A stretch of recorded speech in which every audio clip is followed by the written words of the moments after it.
Bom dia, boa tarde a todos, boa noite, né? Não sabemos que horas estarão nos assistindo. Meu nome é Fábio, eu sou da empresa DMC. Estamos aqui gravando um videocast, né? Vamos falar um pouco sobre clareamento dental. Estamos aqui com a presença do professor, né? Dr. Hermes Pretel, da Unesp de Araraquara. Olá, pessoal, tudo bem? Obrigado pelo convite, Fábio, DMC. É um prazer estar aqui com vocês, juntamente também com o professor lá de Bauru, o professor Rafael Mundelli. Olá, professor Mundelli, como vai? Tudo bom? Como é que vai todos? Tudo bem? É um prazer estar com vocês aqui e espero poder esclarecer algumas coisas a respeito do treinamento junto com o professor Hermes. Bom, professor Mundelli, vamos começar falando um pouquinho de clareamento. Nós tem algumas dúvidas que nos chegam, né, no dia a dia. Se realmente o clareamento com LED e laser é melhor ou não do que somente com o gel. O professor poderia nos explicar um pouco mais essa relação entre gel fotoativado e o clareamento somente com o peróxido?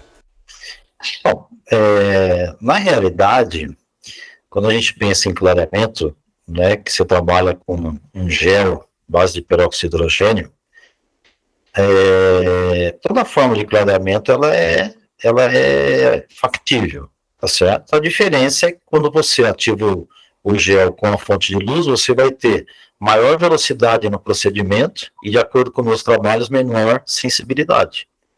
E isso é um ganho em termos de tempo, de número de sessões para o profissional e para o paciente que está se submetendo a fazer o clareamento. Então, assim, você vai ter menor tempo clínico de cadeira, menor número de sessões, menor sensibilidade, e em termos de efetividade, de você ter um resultado final, daí geralmente você pode ter o mesmo resultado, dependente da técnica que você utiliza. Então a gente tem aí várias técnicas, vários protocolos. Agora, a grande vantagem quando você trabalha com LED e um laser, um LED azul, um LED violeta, que existe essa possibilidade, é você estar individualizando o protocolo para cada paciente, em função da idade, em função do tamanho de câmara pulpar, em função da possibilidade de você trabalhar com diferentes concentrações do gel clareador, né? E hoje o gel da DMC com nanopartículas e dióxido de titânio hidrogenado na minha opinião, o melhor gel que tem, em termos de efetividade, velocidade e resultado que te proporciona. Principalmente quando trabalhado com a luz híbrida. Entendi. Doutor Hermes, qual a sua posição referente a esse tema?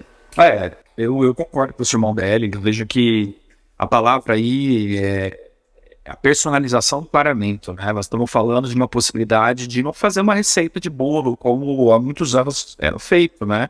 O que acabava gerando uma falta de diagnóstico. Então, acho que as possibilidades hoje de trabalhar com esses sistemas abre uma janela muito grande de personalizar, ou seja, de entender a necessidade de cada paciente para trabalhar com diferentes concentrações de gel.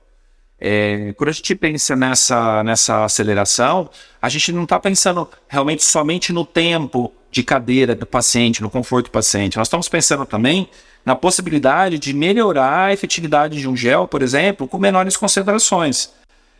Eu vejo isso na DMC, uma liderança tecnológica em relação à diminuição de concentração de peróxido. Então hoje, por exemplo, pacientes mais jovens, como o professor Mundelli comentou, né, pacientes que tenham lá uma câmara pulpar maior, que tenham um risco de sensibilidade maior, hoje nós conseguimos fazer um procedimento com menor concentração, tendo uma efetividade semelhante dos procedimentos com alta concentração.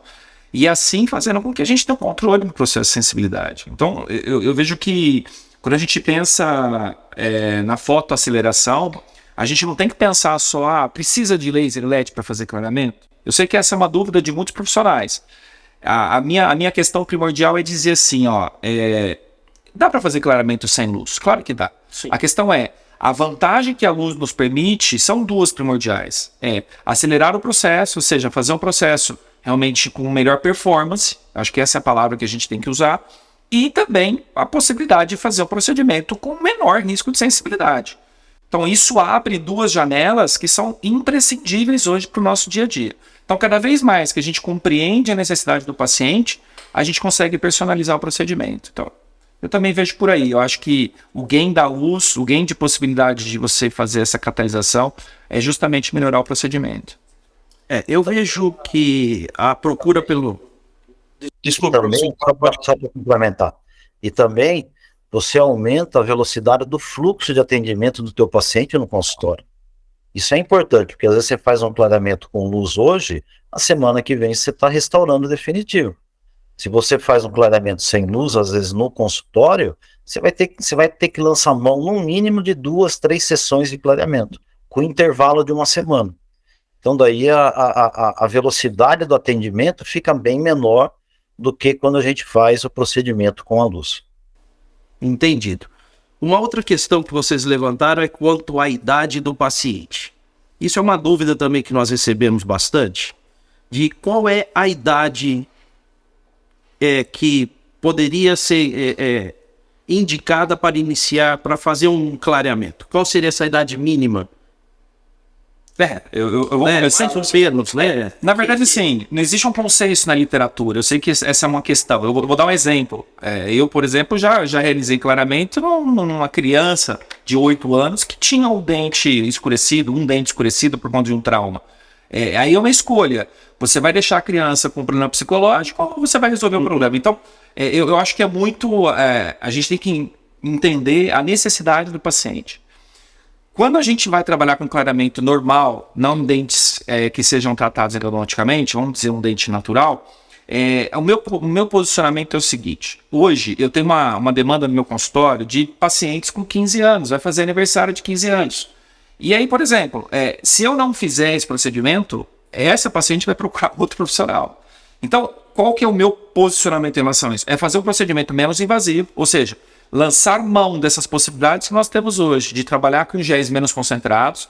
Por exemplo, a família Laser Peroxide, você tem lá, né? Você tem um gel de 6%, que você promove um procedimento de clareamento, vai resolver aquela questão para adolescente tirar as fotos, fazer a sua festa, sem ter a necessidade de estar gerando um processo agressivo. Se essa paciente, por exemplo, cai num profissional que não tem esse diagnóstico, esse profissional vai pegar um gel de 35%, vai colocar ali, vai fazer um clareamento, pode vir a gerar um processo de pulpite, claro, reversível, né?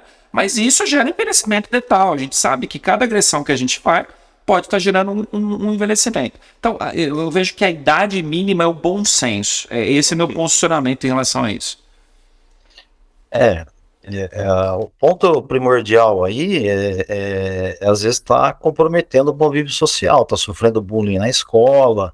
Já tive vários pacientes, às vezes com 12, 13 anos que eu fiz clareamento. É uma rotina? O ideal não, porque é um paciente jovem que tem um esmalte mais permeável, uma menor espessura de dentina, então pode sofrer, né, pode ter uma agressão, entre aspas, um pouco maior. Agora, nessa situação, que você tem a indicação, a necessidade, né, é muito interessante você trabalhar com gel de menor concentração e ativado com a luz, que daí você consegue um controle muito maior, vamos dizer, dos efeitos secundários que pode ter o clareamento. Agora, se você pegar a Academia Americana de Odontopediatria, eles indicam o clareamento depois de 10 anos. Eu acho que não tem necessidade, a não ser que você tenha um comprometimento maior da estética, que a criança está sofrendo bullying, às vezes não quer ir para a escola, daí você tem que lançar mão do procedimento. Agora, se puder aguardar até 15, 16 anos para iniciar o processo de clareamento, é melhor, porque você vai ter um efeito cumulativo, né, tanto em tecido mole quanto em tecido duro.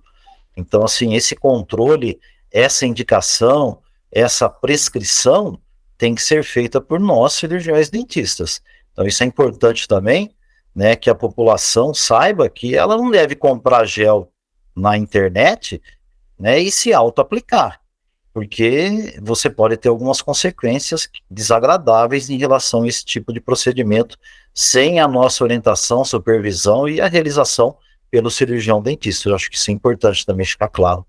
né, para a população. O cirurgião dentista é o único capaz de fazer uma boa anamnese, né, junto ao cliente, tanto da estrutura dental, como também de problemas emocionais que ele possa ter, né, junto à sociedade, aí por alguma questão que ele fique, não está contente com os dentes. Eu queria até comentar, aproveitar que o professor Mondelli comentou sobre isso, que é essa diferença hoje que nós temos de procedimento, porque uma dúvida também que chega no meu consultório vai fazer clareamento de moldeiro ou vai fazer clareamento no consultório? E essa questão é uma questão interessante, porque é justamente isso. Hoje, infelizmente, né, nas redes sociais aí, nesses sites de venda, a gente consegue encontrar géis de clareamento sendo vendidos diretamente para a população, sabendo que esses produtos deveriam, e são, né, por prescrição, deveriam ser vendidos por prescrição. O que eu queria comentar em relação a isso é que eu acho que a grande diferença, a grande vantagem do consultório é justamente a possibilidade de a gente ter o controle. Diferentemente do caseiro, que o paciente ele vai colocar a quantidade de gel que ele às vezes quer colocar, por mais que a gente estimule, né, professor? Olha, coloque um grãozinho. A gente sabe que não existe isso. As pessoas elas acham que colocando mais gel vai clarear mais. E ademais, né? Aí em Bauru também, o professor Consolaro tem mostrou algumas pesquisas mostrando justamente a agressão no periodonto sustentação, que é muito importante. Como o Mondelli comentou, a gente tem que entender que o clareamento é acumulativo, ou seja, a gente vai fazendo. Pessoa de 15 anos, quando tiver 50 anos, ela vai ter feito vários clareamentos, várias passagens, né, de peróxido. E se esse peróxido, por exemplo, entrar em contato, principalmente com o periodonto, para que a população aí que esteja nos ouvindo entenda o que é o periodonto, é a regiãozinha onde tem o osso, onde tem a gengiva. Essa região é a região mais sensível que nós temos no nosso dente. Então, se a gente gera uma agressão ali, a gente começa a ter um processo da gengiva retrair, a gengiva vai diminuindo. Isso faz com que a gente tenha uma sensibilidade eterna. Então, é muito importante que realmente tenha uma anamnese pelo profissional, para que saiba, né, para que o paciente saiba se ele pode ou não ser submetido a esse procedimento caseiro. No consultório, diferentemente disso, nós vamos proteger essa região. Então, nós fazemos uma barreira de proteção. Isso dá uma segurança muito grande para esse procedimento. Então, eu queria comentar isso, porque foi um comentário que foi feito aqui, né, em relação à diferença do clareamento caseiro de consultório. Então, o consultório, sem sombra de dúvida, tem um controle muito melhor. Bacana, bacana. Bom, as dúvidas são inúmeras, né? Vamos lá. O Dr. Hermes falou agora da quantidade do gel a ser colocado no dente. Isso também é uma dúvida que a gente vê muito, que alguns profissionais acreditam que colocando uma maior quantidade de gel no dente, o clareamento se tornará mais efetivo, né? Terá um poder maior de clareamento. O que vocês me dizem quanto a a quantidade de produto a ser colocada ali no dente do paciente? A quantidade de produto é uma quantidade de 1 milímetro de espessura aproximadamente, não precisa ser mais do que isso. E você já vai ter uma ação do gel clareador, não é porque você vai colocar uma quantidade maior, que daí tem a possibilidade de escorrer, de entrar em contato com mucosa, queimar, então não tem uma relação direta disso daí. Se fosse assim, você encheria a boca do paciente de gel clareador e conseguiria clarear da mesma forma, ou numa intensidade muito maior. E não é isso que acontece. E esses géis clareadores novos hoje têm uma capacidade muito grande de liberação do íon oxigênio, que é o responsável pelo clareamento quando se trabalha com peróxido de hidrogênio, tanto peróxido de hidrogênio quanto peróxido de carbamida. A reação final de quebra do peróxido de hidrogênio é a liberação do íon oxigênio. E na realidade, esses géis hoje têm uma capacidade muito grande. Se você pegar o gel da DMC com as nanopartículas, quando você ativa ele com luz, a quantidade de liberação do íon oxigênio que a gente vê, das bolhas formando, é muito grande. Então, não tem uma necessidade de trabalhar com uma quantidade enorme de gel. É uma quantidade, aí para você cobrir a superfície do dente sem excesso, não tem necessidade. Não sei se o Hermes concorda comigo. Não, concordo plenamente, professor. Eu acho que a gente fica naquele pensamento, de quanto mais gel, mais clareamento. Isso, na verdade, é uma falácia. Sem sombra de dúvida, é uma reação química. Nós estamos falando de uma reação química. E uma reação química ela pode ser acelerada, ela pode ser catalisada. No caso aí, nós estamos tendo uma difusão justamente da luz por essas partículas, essas nanopartículas que absorvem especificamente. Aqui eu queria comentar também a tecnologia da DMC, da diferença da luz azul para a luz violeta. A DMC ela oferece essas duas possibilidades aí para o mercado. A luz violeta ela é um fóton mais energético, então ela acaba tendo uma performance melhor do que a luz azul. E ademais a isso, como o professor Mondelli comentou, essa questão das nanopartículas de gel de titânio, elas fazem uma absorção muito maior dessa luz violeta, fazendo com que o gel seja mais catalisado. Então, hoje a gente percebe, por exemplo, no gel de 6%, que é o gel menos concentrado, se eu colocar um gel de 6% na boca de um paciente, eu posso manter lá por horas, não vai acontecer praticamente nada no dente. É muito lento o processo. Agora, quando eu vou lá e faço uma fotoaceleração, quando eu coloco a luz violeta, esse processo ele é desencadeado de maneira muito intensa, muito rápida, fazendo com que realmente a gente consiga fazer um clareamento, por exemplo, com 6%, no mesmo tempo que eu trabalharia com um gel de 35%. A média de 40 a 45 minutos. Então isso dá uma tranquilidade muito grande para o profissional, principalmente para aqueles pacientes que têm risco à sensibilidade. Às vezes o paciente chega no consultório falando assim, eu tenho medo de fazer clareamento, doutor. Eu acho que vai doer meu dente, né?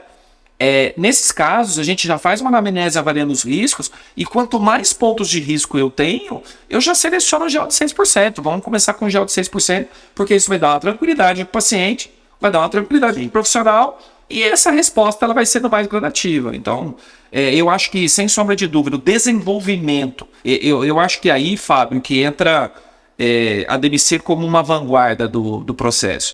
A DMC, no meu ponto de vista hoje, eu não vou dizer mundial, mas eu vou dizer nível Brasil, ela é a única empresa que desenvolve as duas soluções. Então, eu tenho uma solução em engenharia, que é a solução, na verdade, da luz, né, do sistema de fotoaceleração, e uma engenharia química por trás disso, que é o gel, ou seja, um gel específico, com partículas específicas para captar essa luz. Então, hoje a gente tem uma interação. Quando a gente pega as empresas que trabalham com clareamento, a gente não tem isso. Ou a gente tem uma empresa que trabalha com luz, ou a gente tem uma empresa que trabalha com gel, mas essa interação, eu acho que é o que faz com que a gente tenha uma vanguarda do procedimento. Ok. Tem um processo completo. Isso dando continuidade aos... O que é importante também falar é que, às vezes, um clareamento que você faz num tipo de paciente, que nem o Hermes falou, que você sabe que já tem uma história de mais sensibilidade, que pode ter uma dentina, às vezes um paciente que tem um limiar de dor baixo, né? Às vezes o bom senso do profissional que está realizando o clareamento, que às vezes durante o clareamento, às vezes o paciente pode ter algum tipo de sensibilidade, daí você acaba deixando para fazer em 2 sessões. Mas a experiência que eu tenho com esses géis de baixa concentração, tanto de 15% quanto 6%, o nível de sensibilidade apresentado pelos pacientes, independente da idade, é muito baixo. É muito baixo. Então você tem um conforto para o paciente muito maior, tanto em tempo de tratamento, quanto em diminuição da sensibilidade. Ok. Esses produtos com menor concentração, eles têm um poder de realizar o clareamento sem a utilização da luz? Pela concentração ser baixa, a liberação desse oxigênio, como que... Eu dava sempre um exemplo em umas aulas mais antigas minhas, que falava, você pode ir daqui de Bauru para São Paulo de um monte de jeito. Pode ir a pé, pode ir de Fusca, pode ir de Mercedes. Você escolhe qual que você quer ir. A pé você vai chegar. Agora, um gel a 6% sem luz, é praticamente inviável você conseguir clareamento pela demanda de tempo que vai ser necessária. Se quando a gente trabalha já com gel a 15% sem luz, você demanda 45 minutos, às vezes 3 de 15, 2, 3 sessões, você imagina trabalhar com gel de baixa concentração sem a fotoativação, a fotoaceleração. Eu acho inviável. Daí o profissional vai perder dinheiro no consultório. Sim, por essa eu concordo plenamente.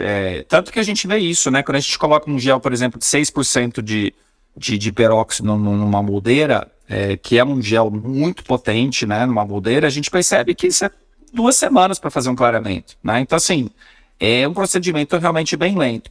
E outra coisa também que eu acho que é importante, até para a comunidade saber, para os profissionais aí que estão nos assistindo, nos ouvindo, há uma demanda, principalmente na comunidade europeia, por conta de segurança, de diminuição de concentração de clareador.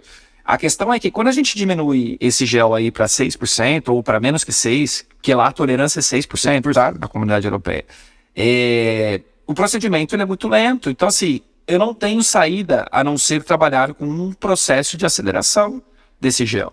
Então, aí entra especificamente essas tecnologias. Eu já adianto, a gente tem vários grupos, né, discutindo a ação da luz e não luz.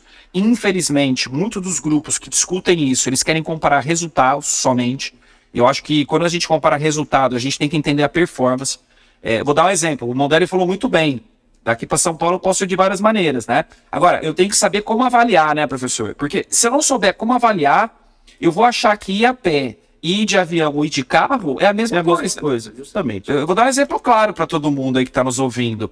Tem muitos trabalhos de clareamento que trabalham com luz e sem luz e fazem um comparativo para saber se o efeito do clareamento foi melhor ou pior, ou se não teve diferença. E aí fazem uma análise com o tempo de clareamento, que a gente chama, né, o tempo de a chegada do ponto de saturação do gel. Se eu cheguei no ponto de saturação da cor do dente, ele não vai clarear mais naquele momento, ele vai chegar ali no ponto de saturação. Então, se eu não souber medir esse ponto de saturação, o que acontece? Vai parecer que eu ir de carro, ou eu ir a pé, ou ir de avião é a mesma coisa. Tipo, eu vou sair daqui de Araraquara, de São Carlos, e ir até São Paulo, se eu for avaliar daqui 10 horas, não faz diferença nenhuma eu ir de avião ou ir de carro, porque daqui 10 horas, tanto eu de carro quanto de avião vou estar lá. Agora, se eu avaliar em 20 minutos, aí sim eu vou poder afirmar que o avião é mais rápido que o carro. Então, o que os artigos estão fazendo? Eles estão comparando 45 minutos com luz e sem luz, e mostrando que não tem diferença. É óbvio, já passou o tempo. Sim. Então, se a aceleração ocorre, essa análise tem que ser feita num tempo mais curto, que é isso que a gente sugere que os colegas fazem de pesquisa. Busquem pesquisas que mostrem realmente se está ocorrendo ou não um aumento da performance. E aí a gente consegue realmente quantificar isso. Eu tenho uma pesquisa que foi publicada no Operative Dentistry, que foi até uma ideia de protocolo do Reinaldo. E são 3 anos de controle clínico, hein? Trabalhando com a luz, 3 aplicações do gel com metade do tempo. Então, 22 minutos e meio, 3 aplicações do gel, você ativando, né, 7 minutos e meio cada aplicação do gel, ativando com a luz. E 3 de 15 sem luz. Quer dizer, resultados semelhantes à manutenção do clareamento por 3 anos, no mesmo grau de decaimento e com metade do tempo, e muito menos sensibilidade. E daí, por alguns pseudos professores aí, criaram-se um paradigma de que a luz necrosa, de que a luz reabsorve, que pode causar reabsorção, calcificação, necrose. E eu vou falar, eu trabalho com luz desde quando a DMC começou a trabalhar com esses equipamentos, desde 2002. Eu nunca tive um caso, né, nas minhas clínicas da faculdade. E eu vou falar para vocês, os meus alunos de 3º ano, quando eles adentram na clínica no 5º semestre, todos eles fazem clareamento com luz nas clínicas da faculdade, graças a esse tipo de parceria que a gente tem com a DMC, que eles me fornecem os equipos de luz, os géis clareadores, e eu posso estar disponibilizando isso para os alunos de graduação, de especialização, mestrado, atualização, doutorado, etc. Ótimo, ótimo. Esse tipo de parceria para nós, para os fabricantes, são muito importantes, né? Muito importante. Falando um pouco mais sobre a luz, os equipamentos da DMC são denominados, né, híbridos, né, por possuírem LED e laser, né? Tem lá os diodos de laser infravermelho. Qual é a interação do laser infravermelho no clareamento dental? Tá, né? Explicar um pouco mais sobre essa interação, né? Para que ele serve, por que ele está ali no equipamento?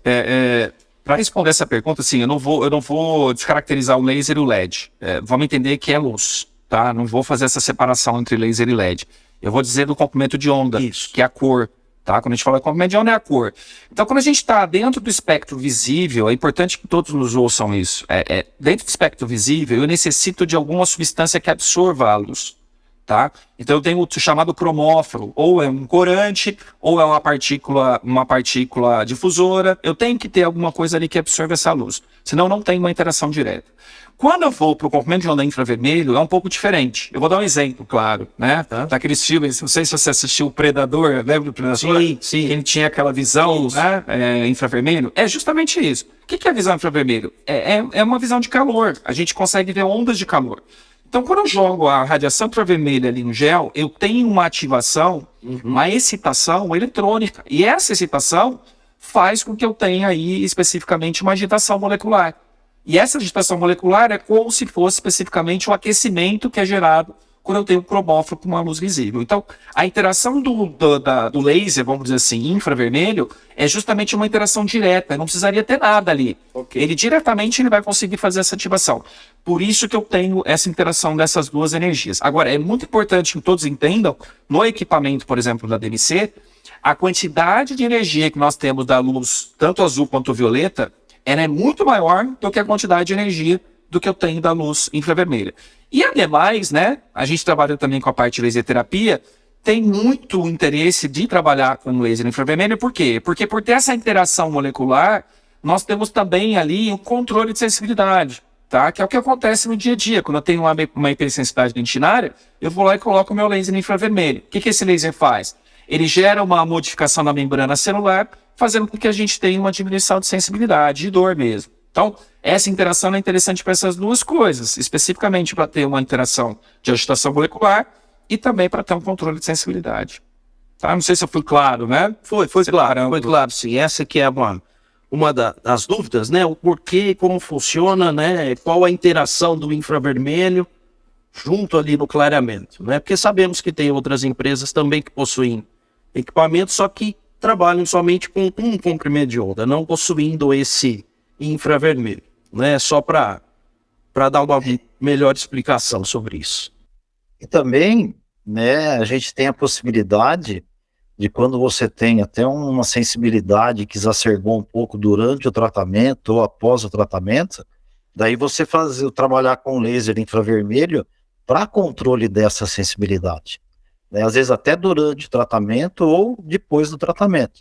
Então, além dessa interação, né, desses dois comprimentos de onda durante o clareamento, né, é interessante que os profissionais tenham também um laser terapêutico para fazer a utilização caso você tenha uma exacerbação da sensibilidade. Por quê? Só não vai ter sensibilidade quem não faz clareamento nos pacientes. Sim. Tá certo? Agora, o que é importante que a população saiba, que quando você faz esse tipo de clareamento no consultório, essa sensibilidade, ela é passageira, é 24 horas no máximo. Você já controlou e vai diminuir caso você tenha uma exacerbação.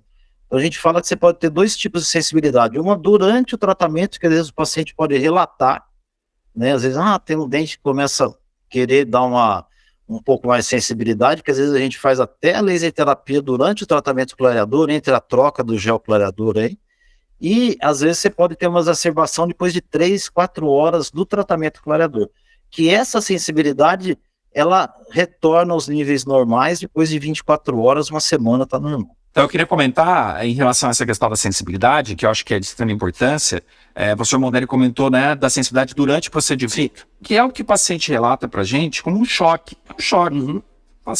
Aquela agulhadinha aqui. Um choque, né? Isso. E isso sempre me chamou muita atenção, né? A gente acabou nos últimos 4 anos agora fazendo um trabalho bem intenso em relação a isso aqui em Araraquara, que foi a tese de um dos alunos meus do doutorado. A gente tem algumas publicações recentes em relação a isso, justamente para tentar explicar essa sensibilidade, tá? Durante o procedimento de clareamento. E a gente está com uma filosofia que eu acho que é bem importante, bem interessante, jamais discutida, pelo menos eu desconhecia na literatura, que é em relação ao potencial elétrico do clareamento dental. Porque, como o professor Mondelli comentou, a gente tem liberação de radicais livres, de oxigênio.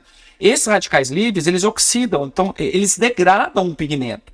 Isso gera energia, gera a quebra de ligações gera essa energia. E essa energia pode gerar justamente um choque, como se você tem ali uma descarga elétrica. Sim. E a gente percebeu, e isso é muito interessante, que dependendo da concentração do gel de clareamento, essas descargas são maiores ou menores. E isso pode estar explicando o porquê que os géis de menor concentração, por mais que eles clareiem, eles não têm sensibilidade, porque não atinge o limiar de despolarização da nossa célula, que é o desencadeamento direto da dor. Então, eu vejo com bons olhos essa questão da gente personalizar o clareamento, entender que não tem uma receita para todo mundo. Por quê? Porque uma vez que a gente controla esse nível de sensibilidade no momento do clareamento, é óbvio, o trauma pós, que é o que o professor Mondelli também comentou, que pode ocorrer, que é transitório, em máximo 24 horas, gerado por uma desidratação, geralmente, né? Isso é outra coisa muito importante. Os géis de 35%, todos eles, independente da marca comercial, eles vão gerar um processo de desidratação dental. E a desidratação dói, gera sensibilidade. Quando a gente diminui a concentração dos géis, ademais a ter menos radicais livres sendo liberados de maneira direta, a não ser que você faça uma aceleração, você tem uma maior quantidade de água que desidrata menos o dente. Então isso mantém uma homeostase, mantém um equilíbrio. Então eu vejo que essa questão da sensibilidade, hoje, não vou dizer que ninguém mais vai ter sensibilidade, mas está sendo um ponto hoje que a gente tem dominado cada vez mais para justamente a população não tenha receio de fazer clareamento, desde que a gente faça com essa personalização. E o único, Corretamente, né? e o único hoje, eu fico triste de falar, como docente, como professor da faculdade, como pesquisador, eu fico triste.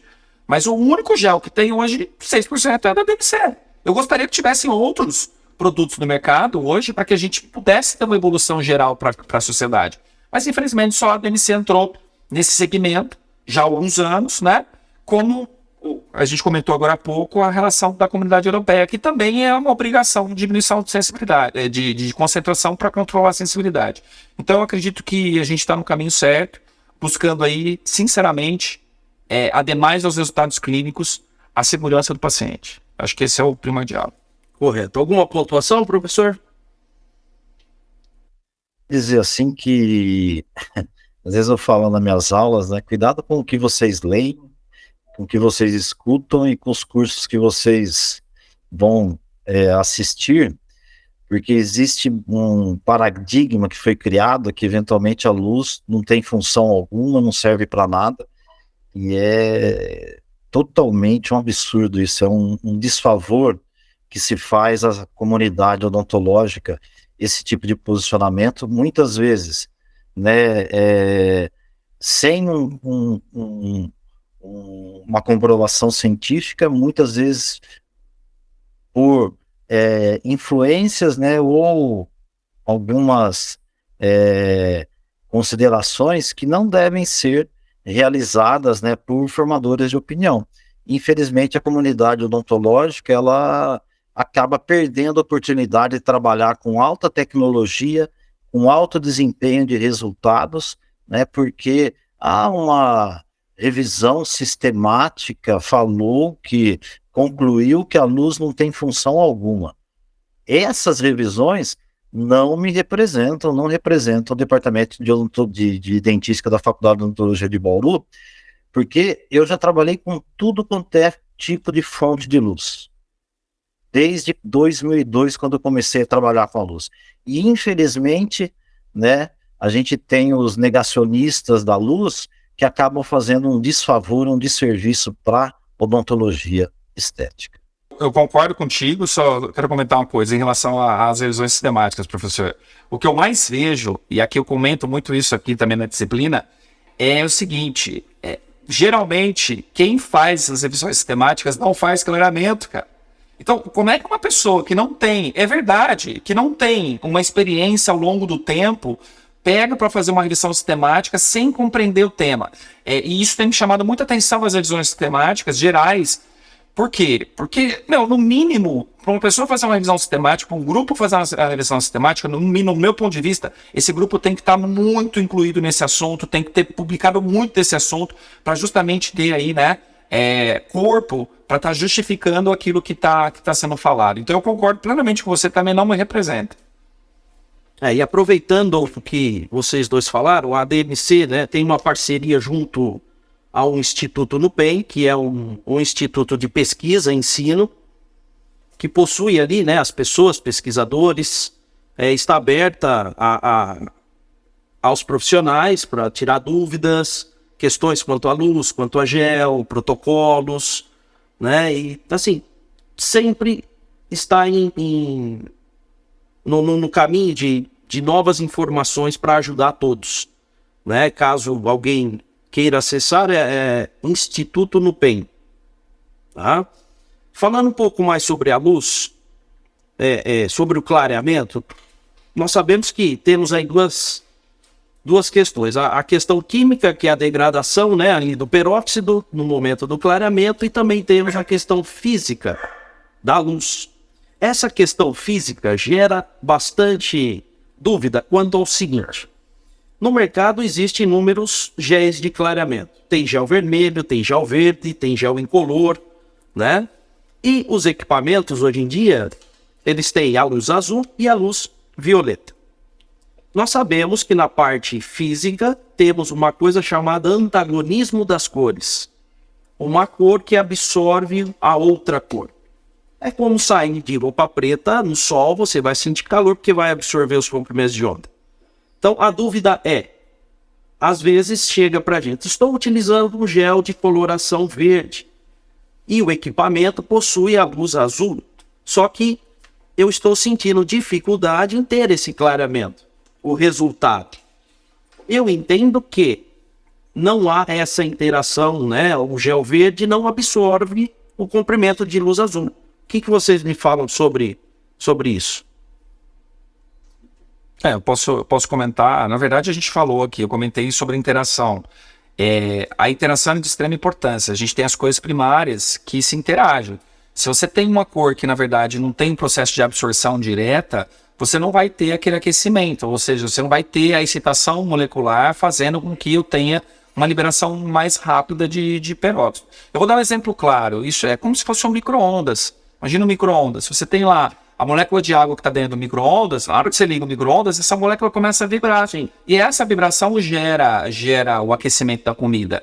Então o gel é a mesma coisa. Você não tem esse cromóforo específico, então o que você está comentando?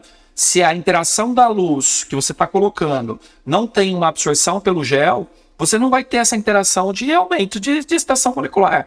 Então você está colocando uma luz ali que não está tendo uma ação efetiva, como se você estiver trabalhando com uma interação, né? Uma interação direta, como deveria ser aí, tipo uma luz violeta para um gel laranja, para um gel vermelho, né? Uma interação direta entre as cores primárias. Eu tenho vários trabalhos de verificação de aumento de temperatura intracâmara pulpar com esses variados equipamentos de luz. Luz híbrida de LED azul, LED violeta, somente LED e etc. E na realidade, a densidade de energia que chega nos dentes é uma densidade de energia mais baixa do que um aparelho de fotopolimerização. Por isso que você pode ficar até 3 minutos fazendo o clareamento consecutivo sem nenhum tipo de intervalo, né? E é muito mais deletério em termos de aumento de temperatura vocês fazerem uma polimerização num sistema adesivo com um fotopolimerizador de 1.500, 3.000 watts. Você vai gerar um aumento de temperatura muito maior do que o aumento de temperatura que é gerado com esses equipamentos de luz, que a grande maioria você não vai ter um aumento maior do que 2 graus Celsius intracâmara pulpar. Então, por isso que te dá, né, toda essa segurança, né, para você poder fazer essa ativação dos géis clareadores com a fonte de luz, sem induzir um efeito deletério para o tecido pulpar. E completando, né, professor, o dente é um isolante térmico. É engraçado quando alguém fala alguma coisa sobre isso, mas a gente tem que entender que o dente é isolante térmico. A polpa, além de tudo, também o tecido conjuntivo, ele também tem um controle de hemostasia de temperatura. E se fosse assim, eu sempre comento isso, cara. Se fosse assim, o pessoal do sul que toma chimarrão, tava com os dentes todos necrosados. E a gente sabe que não acontece isso. Por quê? Porque a gente tem um controle realmente, né? Você tem o esmalte, a dentina, ela protege que não tenha uma difusão da temperatura de uma maneira muito rápida. Você pega um metal, esquenta a ponta do metal e esquenta rápido. Por quê? Porque você tem uma difusão ali da temperatura. Mas o dente não, é isolante térmico. Então, eu concordo contigo também. A gente não vê tantas alterações aí de temperatura quando a gente está fazendo esses procedimentos. Ok, eu acho que por hoje, por esse nosso primeiro videocast, eu agradeço a participação dos dois professores, pesquisadores, né, junto à DMC, e logo mais daremos continuidade a outros temas relacionados aí ao clareamento. É bom, eu queria agradecer, obrigado pelo convite, grande honra estar aqui com vocês, parabéns, né, pela DMC por estar dando informações aí, né, não só para os profissionais, mas para a comunidade também, então fico muito feliz de ter participado, espero ter podido colaborar aí um pouco com as informações aí a respeito de clareamento. Um grande abraço a todos. Obrigado. Abraço a todos, obrigado aí pela oportunidade, pela iniciativa de tentar estar levando, né, um pouco mais de conhecimento e esclarecimentos a respeito desse tratamento que é extremamente benéfico em termos, né, de estética, em termos de psíquico para os pacientes que às vezes necessitam, né, e agradecer a presença do professor Hermes, a DMC por a parceria que ela proporciona para que a gente possa estar fazendo, né, todas essas pesquisas e essa utilização nos pacientes de uma forma bastante segura e eficaz por meio da utilização das fontes de luz. Obrigado. Professor Mondelli, muito obrigado pela participação e até a próxima. Pô, professor, legal, bacana, hein? Muito bom, obrigado aí pela participação. Gostei muito aí de estar falando contigo, espero que vocês estejam aí fazendo bastante novidade também em relação ao clareamento.